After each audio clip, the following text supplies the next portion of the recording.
Good morning नमस्कार दर्शक बंधु चलतु आजिर केतोटी गुरुत्वपूर्ण खबर उपरे नजर पकाइबा। परवर्ती खबर मुख्यमंत्री मोहन चरण माझी बड़ निष्पत्ति स्वास्थ्य सेवारे लागिला एक्समा। आगामी 6 मास पाए स्वास्थ्य सेवारे लागिला एक्समा जद्वारा एबे नर्स और पारा मेडिकल स्टाफ कर्मचारी माने आउ आंदोलन करिपारिबे नाही। परवर्ती खबर आसंता फेब्रुआरी 15 तारिख रे हबो प्लस 2 रो वार्षिक परीक्षा। एहा पूर्वरु जानुआरी 1 रु 12 तारिख पर्यंत प्रैक्टिकल परीक्षा अनुष्ठित हबो। सेहीपरि इंटरनाल परीक्षा डिसेम्बर 26 रु 30 तारिख पर्यंत हबो बोली बोर्ड पक्षरु सूचना दिया जाइथिबार खबर मिलिछि।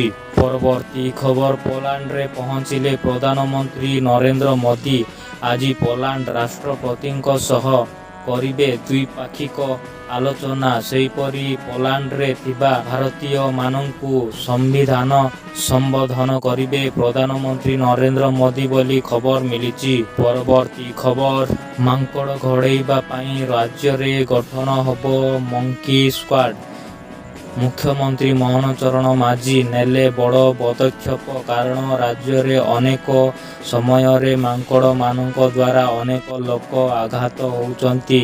एहाकू रखिबा पई एबे अंटा भिड़िचंती राज्य सरकार। एबे जो अंचल रे मांकड़ उदपाद देखा जाउची सेही स्थान मानकरे एही स्क्वाड को मुतयन करा जीवो। मांकड़ मानकू धरी जंगल रे छड़ा जीवो बोली खबर मिलिछि। परवर्ती खबर मास शेष सुधा सबु घर को मिलिबो बिजुली।